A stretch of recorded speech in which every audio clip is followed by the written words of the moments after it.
What's up, jellies? Welcome to another episode of my RWBY Redesigned series. Here I will analyze the outfits of Team RWBY post Volume 3 and try to redesign them to fit my taste as a fun way to stretch my character design muscles.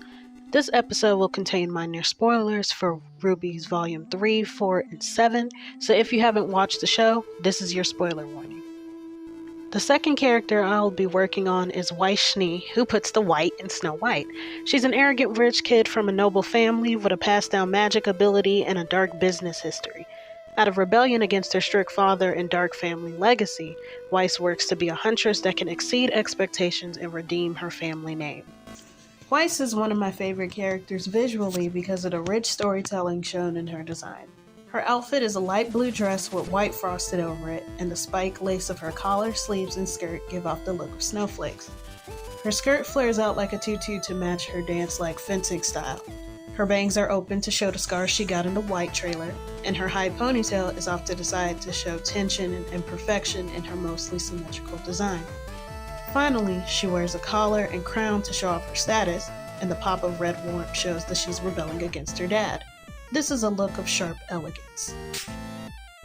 In Volume 4, after the fall of Beacon, Weiss goes back to her home in Atlas to deal with her father and the Schnee Dust Company. Her outfit is actually one of my favorites in the whole show because it's also rich with storytelling. Weiss transitions from an open collar to a chunky choker to show that she's in a restrictive household. The switch from sharp lace to soft lines in the skirt makes her look vulnerable and timid. The color of her dress matches the walls and furniture in the house, making her seem like an object in her own home. That being said, I think that the color choice wasn't the best visually. Even though Weiss matching the furniture symbolizes her being pushed to the background until her father needs her, she is hard to see in many scenes, making the watch experience difficult for viewers with sensory issues like color blindness. For this redesign, I gave Weiss an Edwardian-inspired uniform that resembles her mother and brother's attire to show that her father controls how she dresses. After sharing the costumes on Twitter and Reddit, I decided to combine the dress from 3 with the shoes from 1.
I made the outfit mostly white, with a desaturated blue and silver as cold accents, and the only pops of blue being her jewelry and shoes.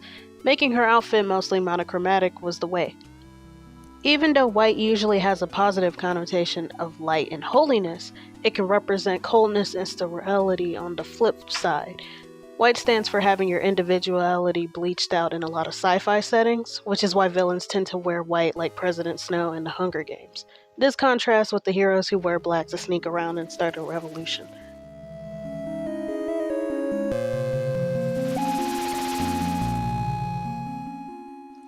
In Volume 7, after taking a stand against her fathead father and reuniting with her friends, Weiss and Team RWBY re-emerge as full-fledged huntresses to fight the big bad. I'm just gonna be straight up honest with y'all. I'm not a fan of Weiss's dress in Volume 7, and here's why. It's bulky and unfocused. The puffy sleeves and chunky braid make her too top-heavy, which is antithetical to the graceful fencing ballerina aesthetic. There's so much blue that it takes away her branding as the Snow in Snow White. The pops of red in her jewelry get lost in her hair and draw attention to the floor when shown in her skirt. I'm not even going to talk about those shoes. I'm just not a fan. For the redesign, I decided to take Weiss back to her roots visually. I took inspiration from her Snow Pea outfit in the earlier volumes with her childhood outfit from RWBY Ice Queendom. I also considered a more militaristic aesthetic to reflect her Atlas heritage. It was hard for me to pick an outfit even with input from social media, so I decided to combine elements I liked from each one.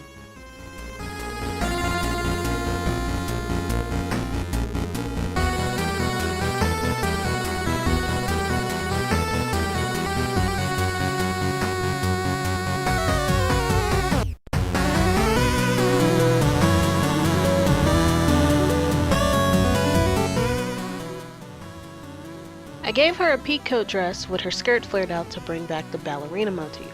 It's just a bit longer since they're out sewing more. Her side ponytail with a crown becomes a low braid with a braided crown to show separation from the Schnee Harris title. She has a detachable white cape with red lining and a high collar as a callback to her first outfit. Her jewelry and blue underskirt that shows in the slits also add visual interest, while being minimal enough not to overshadow the winter white.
So there you have it.